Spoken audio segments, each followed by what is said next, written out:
Hi everyone, welcome back to my YouTube channel. This is me Preeti.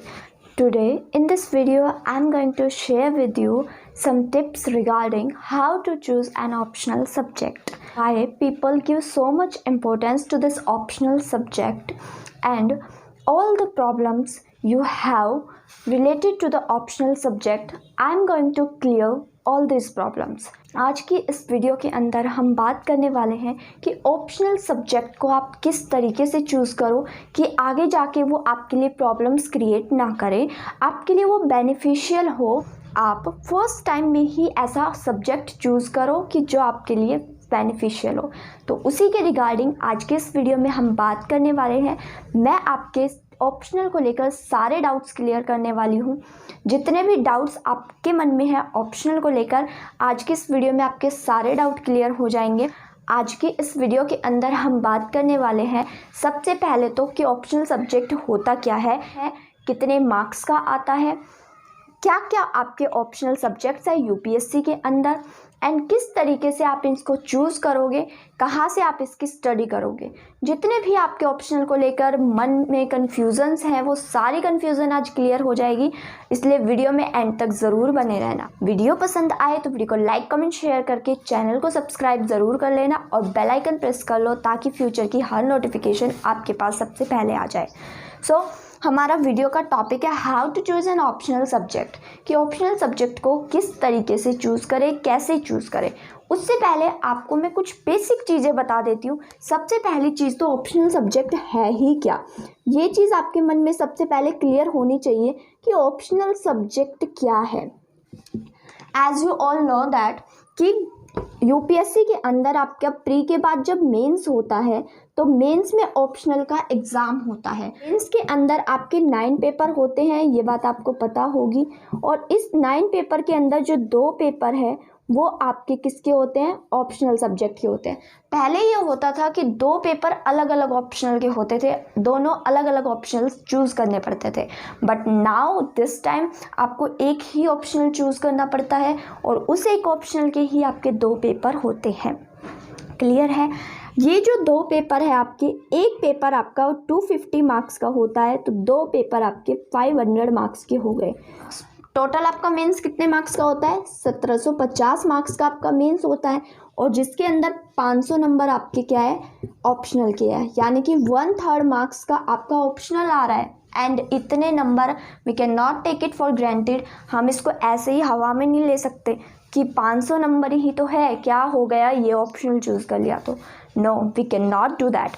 हमको optional इसलिए अच्छे से choose करना है क्योंकि 500 नंबर मैटर्स अलॉट, बहुत ज़्यादा मैटर करते हैं 500 मार्क्स, जो आपकी हेल्प करते हैं आपकी अच्छी मेरिट बनाने में, अच्छी रैंक लाने में। तो ऑप्शनल के जो एग्ज़ाम है वो आपका मेंस के अंदर होता है, जो बहुत ही ज़्यादा मैटर करता है।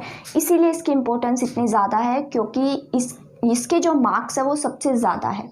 एंड आपको एक बात भी बता दूं कि ऑप्शनल के अंदर काफ़ी अच्छे स्कोर होते भी हैं। 320 मार्क्स, हाईएस्ट 360 मार्क्स तक टॉपर्स ने स्कोर किए हुए हैं ऑप्शनल के अंदर। तो इसके इतने मार्क्स काफ़ी ज़्यादा मैटर करते हैं, इतने जीएस में भी नहीं आते। जीएस के हर पेपर के हिसाब से 110, 120 इस तरीके से नंबर आते हैं।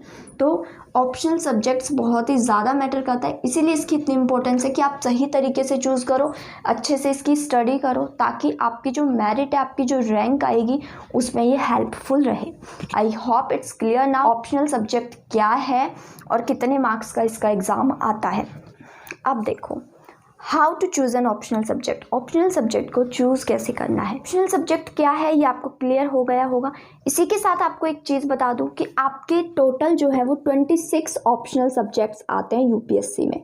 आप इनको देख सकते हो, 26 ऑप्शनल सब्जेक्ट है आपके, 26 ऑप्शंस है आपके पास ऑप्शनल को चूज़ करने के लिए, जिसमें मेन मैं आपको बता देती हूँ।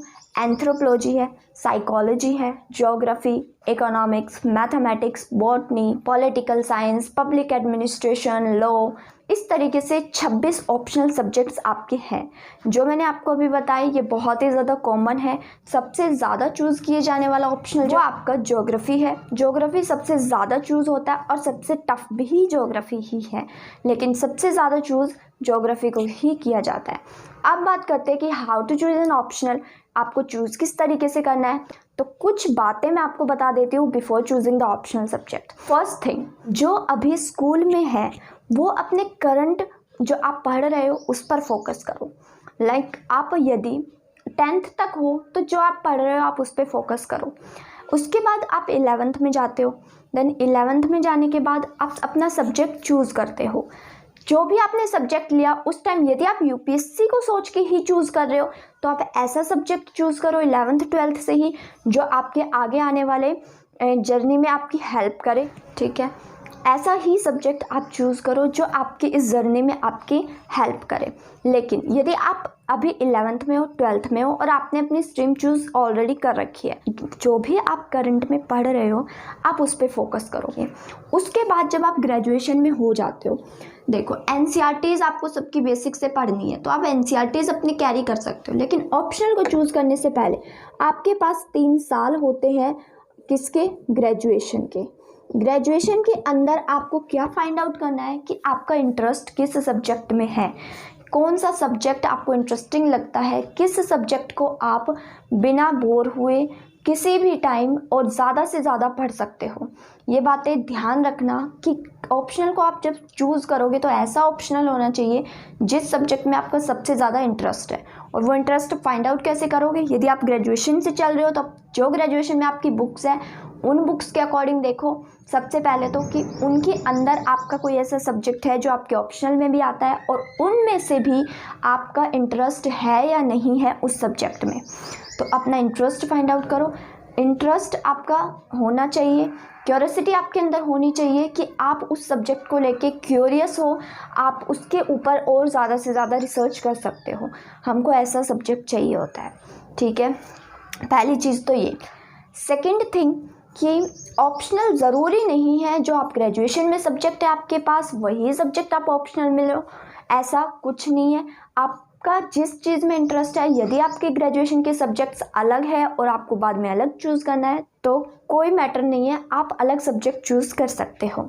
ठीक है, लाइक आपके पास ग्रेजुएशन में साइंस साइड है, आप बीएससी कर रहे हो, साइंस साइड से कर रहे हो, कॉमर्स कर रहे हो और आपको सब्जेक्ट पब्लिक एडमिनिस्ट्रेशन लेना है, एंथ्रोपोलॉजी लेना है, भी आपको सब्जेक्ट्स लेने हैं, आप ले सकते हो। लेकिन उससे पहले आपको ये देखना है कि उस सब्जेक्ट में आपका इंटरेस्ट आ रहा है आपको या नहीं आ रहा है, उसको पहले पढ़ कर देखना है। ठीक है, उसके बाद थर्ड थिंग आपको मैं बता दूं, यदि आप ग्रेजुएशन कर चुके हो या फॉर ऑल एस्पिरेंट्स, आपको क्या करना है, जो 26 लिस्ट है, 26 ऑप्शनल की जो लिस्ट है उसको आप डाउनलोड करो, इवन उसका प्रिंट आउट निकालो। प्रिंट आउट निकालने के बाद आप उसको देखो, जो 26 के 26 ऑप्शनल सब्जेक्ट्स हैं उनमें से बहुत सारे सब्जेक्ट ऐसे मिलेंगे जिनसे आपका कोई लेना देना नहीं है। लेना देना मीन्स कि आपका उनमें कोई इंटरेस्ट नहीं है, आप उन सब्जेक्ट को देखकर बता सकते हो कि ये सब्जेक्ट तो मुझसे नहीं होगा। ठीक है, तो ऐसे सब्जेक्ट को क्रॉस करते हुए चलते जाओ, बहुत सारे सब्जेक्ट आपके ऐसे ही निकल जाएंगे। लास्ट में आपके पास कोई 6 से 7 सब्जेक्ट्स ऐसे बचेंगे जो आपको बहुत ही ज़्यादा अच्छे लगते हैं, या आप उन ऐसे सब्जेक्ट्स को निकालो जिसको लेके आप सोच सकते हो कि हाँ I can choose this subject as my optional. So ऐसे सब्जेक्ट्स को आप फाइंड आउट करो और फिर उनको लिखो कि आपने कोई भी 6 सब्जेक्ट तक लिख लिए कि अब 6 सब्जेक्ट मेरे पास है, इनमें से मैं कौन सा ऑप्शनल चूज़ करूँ। ठीक है, उसके बाद आपको क्या करना है कि फर्स्ट सब्जेक्ट को आप देखो, लाइक हिस्ट्री है, आपका हिस्ट्री है, इसकी एनसीईआरटीज़ पढ़ो, आपका इंटरेस्ट आ रहा है या नहीं आ रहा है। उसके बाद आपके जितने भी लिस्ट बचे उनकी एनसीईआरटीज़ आप पढ़कर देखो, अगर आपका इंटरेस्ट उस सब्जेक्ट में आता है देन आप उसको ऑप्शनल चूज़ करना। पहले तो चूज़ करते टाइम ही ये ध्यान रखना कि ऐसा कोई सब्जेक्ट हो जो आपकी हेल्प करे, आपके जीएस में हेल्प करे या प्रीलिम्स में, जो सब्जेक्ट्स कॉमन होते हैं, यदि उनका आपका इंटरेस्ट उन सब्जेक्ट में है तो आप उनको ही चूज़ करो, लेकिन यदि नहीं है तो जो भी सब्जेक्ट आप चूज़ कर रहे हो तो उनकी पहले एनसीईआरटी से गो थ्रू हो, क्योंकि ऑप्शनल जो है बहुत ही सोच समझ कर आपको चूज़ करना होता है। और ऑप्शनल टाइम टेकिंग है, या टाइम मांगता है। ये आपके पास इतना टाइम होना चाहिए कि ये पता कर सको कि मेरा इंटरेस्ट इस सब्जेक्ट में है या नहीं है। आपको अपने पहले एनसीईआरटी से सबसे गो थ्रू होना है, उसके बाद आप खुद देखोगे कि आपका इंटरेस्ट है या नहीं है। क्लियर है? अभी मैं आपको कुछ एक सब्जेक्ट्स ऑप्शनल के ऐसे बता देती हूँ जो आपके प्रीलिम्स में आपकी हेल्प करते हैं, या मेंस के जो पेपर होते हैं जीएस में, उसमें भी आपकी हेल्प कर सकते हैं। You can think about these subjects कि आपको ये चूज़ करने हैं या नहीं। इन सब्जेक्ट्स के अंदर से यदि आपका किसी भी सब्जेक्ट में इंटरेस्ट है तो मेरी एडवाइस के अकॉर्डिंग आप इन्हीं सब्जेक्ट में से चूज़ करना। ये आपको प्रीलिम्स में भी हेल्प करेंगे और साथ साथ आपके जीएस में भी हेल्प करेंगे। तो फर्स्ट सब्जेक्ट है आपका सोशियोलॉजी। सोशियोलॉजी को यदि आप एज अ ऑप्शनल चूज़ करते हो तो ये आपके जीएस 1 में भी आता है, जीएस 2 में भी आता है, एंड ऐसे राइटिंग भी इससे होती है। यदि आपका इंटरेस्ट सोशियोलॉजी में है तो प्रेफरेंस इसी को देना। इसको एक बार पढ़ के देखना आपको समझ आता है या नहीं आता है। ठीक है। सेकंड है आपका जियोग्राफी। जियोग्राफी जो है वो आपका प्रीलिम्स में भी आएगा, जीएस के पेपर 1 और 2 दोनों में आएगा। Third philosophy. फिलोसफी आपका जीएस 4 और एसए में है। उसके बाद पॉलिटिकल साइंस जो आपका प्रीलिम्स और जीएस सेकंड में आता है। हिस्ट्री प्रीलिम्स और जीएस फर्स्ट में। पब्लिक एडमिनिस्ट्रेशन आपका प्रीलिम्स में भी आता है और जीएस सेकंड में भी आता है। तो ये 6 सब्जेक्ट ऐसे हैं जो आपकी हेल्प करेंगे आपके प्रीलिम्स में और मेंस के पेपर्स के अंदर। तो यदि इन सब्जेक्ट में से आप सोच रहे हो चूज़ करने का तो आप इन पे जा सकते हो, लेकिन इनमें से नहीं है तो कोई दिक्कत नहीं है। आपका इंटरेस्ट जिस सब्जेक्ट में उसको चूज़ करना। क्लियर है? आपने देख लिया आपका इंटरेस्ट किस चीज़ में है।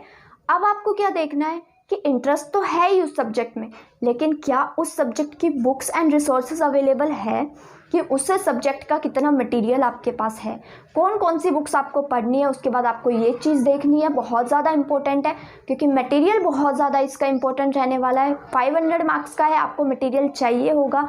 ऑप्शनल की प्रिपरेशन बहुत ही ज़्यादा अच्छे से करनी होती है, इसलिए मटेरियल तो आपके पास होना ही चाहिए। मटेरियल होना चाहिए, साथ साथ रिसोर्सेज होने चाहिए कि किस टीचर से आपको पढ़ना है वो चीज़ देखो। आपके लिए आपका बेस्ट टीचर जिसका आपका समझ आता हो। ऑप्शनल जिस सब्जेक्ट को आप चूज़ कर रहे हो उस सब्जेक्ट का आपके पास बेस्ट टीचर है या नहीं है, चाहे वो ऑफलाइन हो या ऑनलाइन हो। तो आप पहले ये चीज़ क्लियर कर लेना कि इसके बुक्स एंड रिसोर्सेज अवेलेबल है या नहीं है। ठीक है? आई होप आपको ये सब क्लियर हो गया हो। अब आपको मैं बता दूं कि कुछ एक चीज़ें जो आपको ऑप्शनल चूज़ करते टाइम नहीं करनी है। Avoid those things before choosing the optional subjects. Number first, किसी की भी एडवाइस पे ऑप्शनल नहीं लेना है। आपने किसी से पूछा या आपका फ्रेंड ने ये ऑप्शनल ले रखा है देन आप भी ये ऑप्शनल ले लो, ये मत करना। कोई भी आपको एडवाइस करे या आपका कोई फ्रेंड तैयारी कर रहा है, उसके पास हिस्ट्री एज ऑप्शनल है तो आपने सोचा मैं भी हिस्ट्री को ऑप्शनल ले लेता हूँ। किसी फ्रेंड ने एग्ज़ाम दिया है ऑप्शनल का, उसके अच्छे मार्क्स स्कोर हो रहे हैं तो आपने सोचा मैं ये ऑप्शनल ले लेता हूँ। ऐसा नहीं करना है। दूसरी चीज़, किसी भी टॉपर की स्ट्रैटेजी देख के या किसी टॉपर का इंटरव्यू देख के आपको ऑप्शनल नहीं लेना है।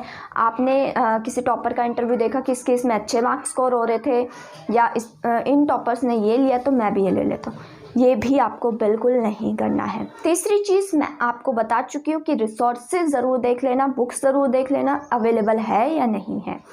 चौथी चीज़, रेंडमली कोई भी ऑप्शनल मत उठाना कि रेंडमली आपने कुछ भी चूज़ कर लिया, नहीं। और पांचवी चीज़ सबसे ज़्यादा मोस्ट इम्पोर्टेंट, आप अपने फर्स्ट अटैम्प्ट में जो ऑप्शनल चूज़ कर रहे हो देन आपके उसमें कम मार्क्स स्कोर हुए, फिर आपने सोचा सेकंड अटैम्प्ट दे रहे हैं दूसरा ऑप्शनल लेके देखते हैं, नहीं, ऐसा मत करना। ऑप्शनल अपना एक ही बार में ऐसा ऑप्शनल चूज़ करो जिसको आपको चेंज ना करना पड़े। चाहे आपका फर्स्ट अटैम्प्ट में क्लियर ना हो लेकिन सेकंड में उसी को रखो, क्योंकि वही ऑप्शनल आपका बेनिफिशियल होगा, वही ऑप्शनल आपको फ़ायदा देगा। क्योंकि ऑप्शनल बहुत ही ज़्यादा टाइम टेकिंग है, बहुत ही ज़्यादा पेशेंस मांगता है। आप एक बार एक अटैम्प्ट में उस ऑप्शनल को पढ़ चुके हो, दूसरे में चेंज करोगे तो वो क्या फ़ायदा कि आपका सेकंड अटैम्प्ट है, उसके आपको बहुत ही ज़्यादा नेगेटिव रिजल्ट्स ही मिलेंगे, पॉजिटिव नहीं मिलेंगे। तो बार बार अपना ऑप्शनल चेंज मत करना, ठीक है। यदि आपने सही ऑप्शनली चूज़ नहीं किया तो आपकी डिसीज़न मेकिंग की जो पावर है वो कहाँ से आएगी। ऑप्शनल सब्जेक्ट इसीलिए है कि आप डिसीज़न खुद से ले सको, तो जो आपको बेस्ट लगे वो ऑप्शन लेना, दूसरे पे तो डिपेंड रहना ही नहीं है, क्योंकि यूपीएससी आपका डिसीज़न मेकिंग पावर ही देखता है आपके ऑप्शनल में कि आप एक इतने बड़े पद पर जा रहे हो, तो आपका डिसीज़न मेकिंग बहुत ही ज़्यादा अच्छी होनी ही चाहिए। तो यहीं से ऑप्शनल चूज़ करने से ही आपकी जर्नी स्टार्ट हो जाती है कि आप सही डिसीज़न ले पाते हो या नहीं। आई होप ये सब बातें आपको क्लियर हो गई हो और ऑप्शनल को लेके जो भी आपके मन में डाउट थे वो सब क्लियर हो गए हो। मुझे कमेंट करके ज़रूर बताना कि आपने अपना क्या ऑप्शनल चूज़ किया है, किस ऑप्शनल से आप यूपीएससी देने वाले हो। ठीक है, मुझे कमेंट करके ज़रूर बताना। वीडियो पसंद आई हो तो वीडियो को लाइक कमेंट शेयर ज़रूर कर देना।